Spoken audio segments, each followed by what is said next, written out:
Welcome to Thinking Deeper by 6-7. It's great to be here.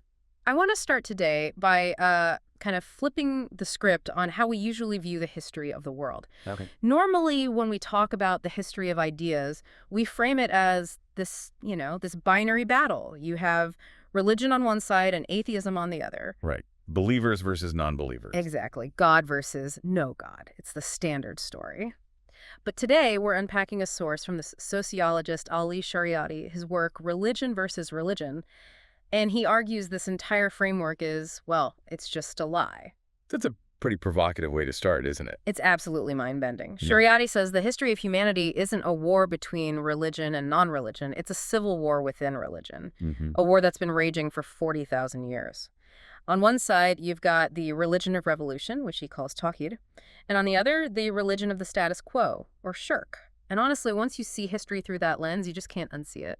No, you really can't. It changes everything. And to get why Shariati makes such a bold claim, we have to zoom way, way out. To the history of the archaeology. Exactly. Shariati's point is, look, if you look at human society, whether it's 6,000 years ago or 40,000 years ago, you will never find a truly godless society. That's a massive claim. I mean, never. Not one. Never. Not a single tribe was like, you know what, we're good without gods. Not in the sociological sense, no. There was no secularism.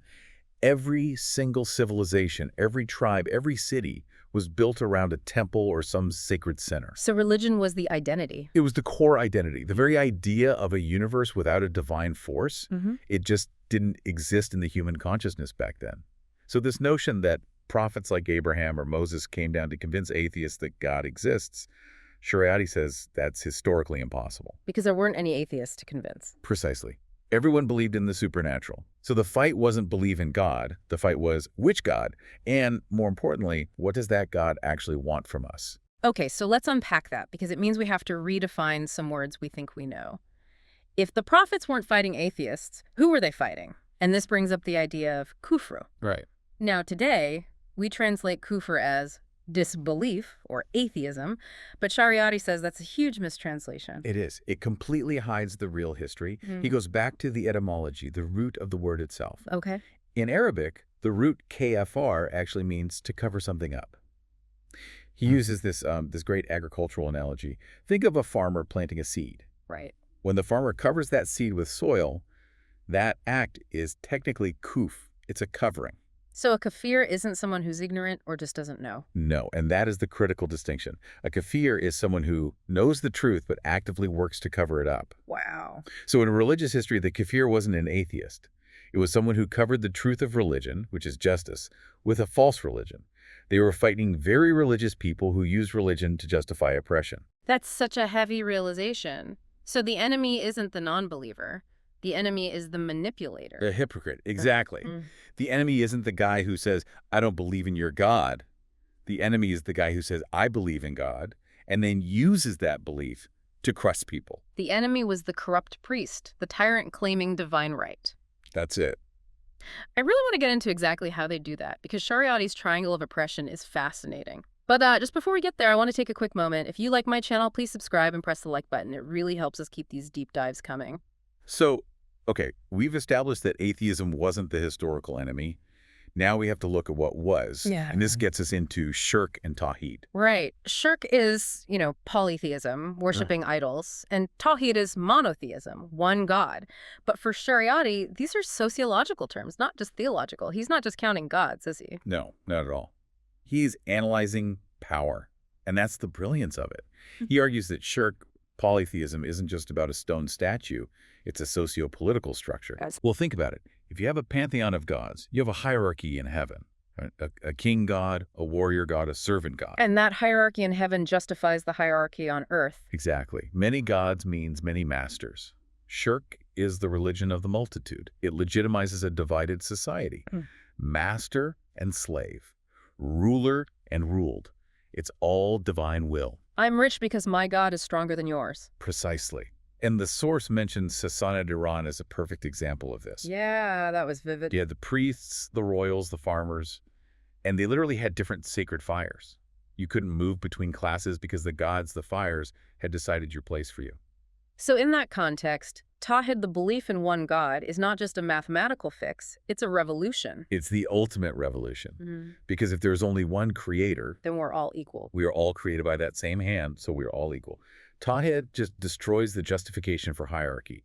Shariati calls it the religion of revolution because it implies the unity of mankind. And that explains why the elites hated the prophets. It wasn't about theology. It threatened their power, their thrones, their money. Their entire system. Which brings us to the antagonists.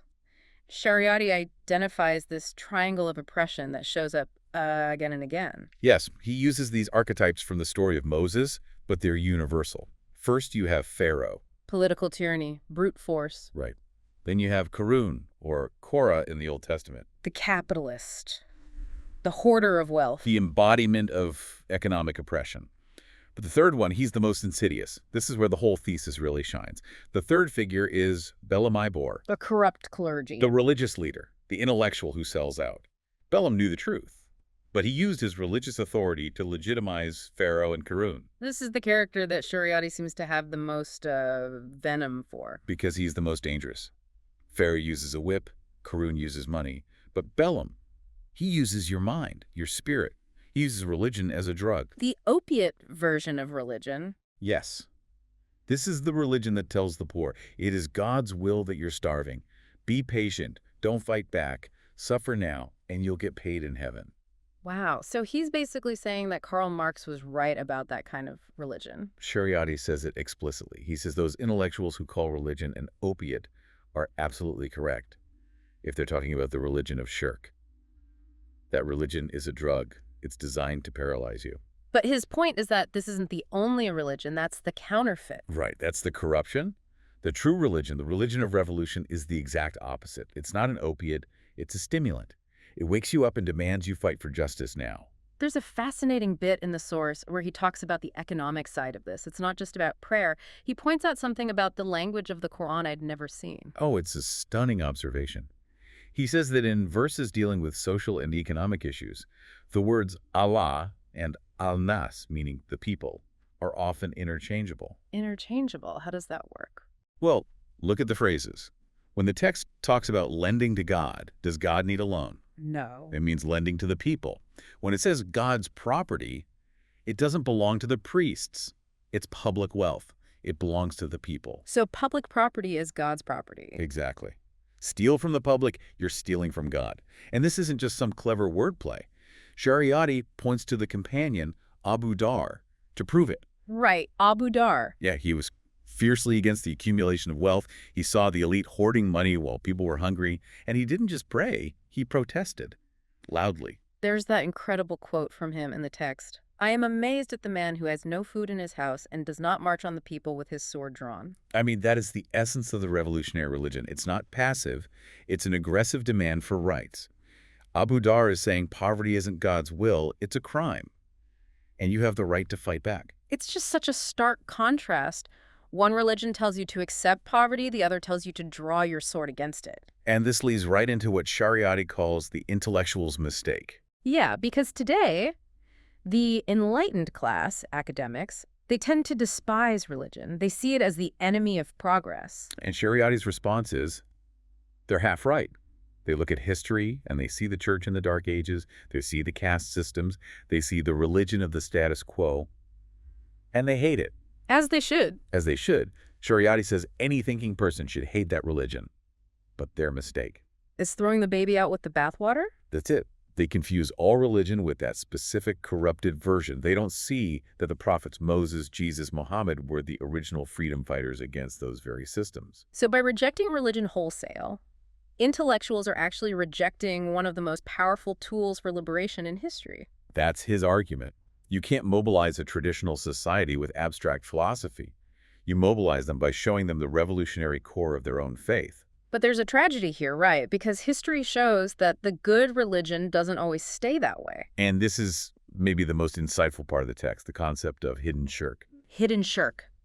What's that? It answers the question, what happens when the revolution wins?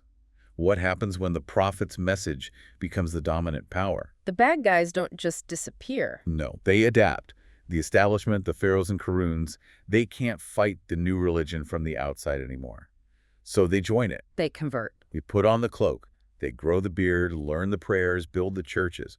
But they keep the old oppressive structure. They keep the hierarchy. Yes. They don't bow to stone idols anymore. That's too obvious. Now they bow to power and wealth, but they do it in the name of the one God. He uses the Battle of Siffin as the perfect example. Muawiyah was losing to Ali. And he ordered his troops to put pages of the Quran on their spears? Exactly. He used the symbol of the truth to defeat the spirit of the truth. Shariati says this is the most dangerous enemy of all. The wolf in sheep's clothing. But on a civilizational scale, this hidden shirk is why religious empires can be just as oppressive as the pagan ones they replaced. The religion of the status quo is like a virus. It infects the revolution and turns it back into a tool for control. So the whole thing is a cycle. A prophet brings Tawhid to shatter the hierarchy. Then the hierarchy co-opts the religion and rebuilds the walls using hidden shirk. Yes. And Shariati's plea is for us to recognize this difference. Don't be fooled by the label. You have to look at the function. Is this ideology, religious or not, being used to liberate or to dominate? It forces you to ask, which religion are we talking about? The religion of the oppressor or the religion of the oppressed? And that takes us all the way back to Kufr. If Kufr means covering the truth, then the ultimate kafir today isn't some atheist in a university. It's the leader who uses sacred symbols to cover up injustice. That's it. True piety, then, is rebellion against inequity. Standing up to a tyrant is a more religious act than praying in a mosque that tyrant built. So what does this all mean for us today? This model seems timeless. It is, because the triangle of oppression just changes its clothes. We still have political tyranny. We still have obscene accumulation of wealth. And we definitely have intellectuals and media figures who justify the status quo. The modern Balaam might be the pundit on TV telling you that poverty is just a necessary evil for the market to work. Exactly. Anyone who tells you that your suffering is necessary or inevitable is performing the function of the status quo religion. Shariati challenges us to look at our own beliefs. Are they a sedative or are they adrenaline? A sedative or adrenaline, that's a perfect way to put it. And he is clearly prescribing the adrenaline. This has been a really fascinating deep dive. It complicates that simple believer versus atheist binary in such a necessary way. It makes history messier, but also a lot clearer. It solves the contradiction of why so many religious institutions end up on the side of oppression. As we wrap up, I want to leave our listeners with this. If Shariati's right and the real battle is between two different uses of belief, where do we see that battle playing out right now? That's the question, isn't it? If the opiate religion is actually a distortion called shirk, then maybe the most religious act today isn't blind obedience. Maybe it's a rebellion against the status quo. We have to ask ourselves, who are the pharaohs, Karuns, and Bellams of our modern world? They might be wearing suits instead of crowns, but if they're telling you to accept, to submit, to sleep, Shariati would say they are the enemy of the truth. And on that very provocative thought, we will close this out. Thank you for helping us unpack this. My pleasure. And thank you all for listening to Thinking Deeper by 6-7. Keep questioning the narrative. We'll see you next time.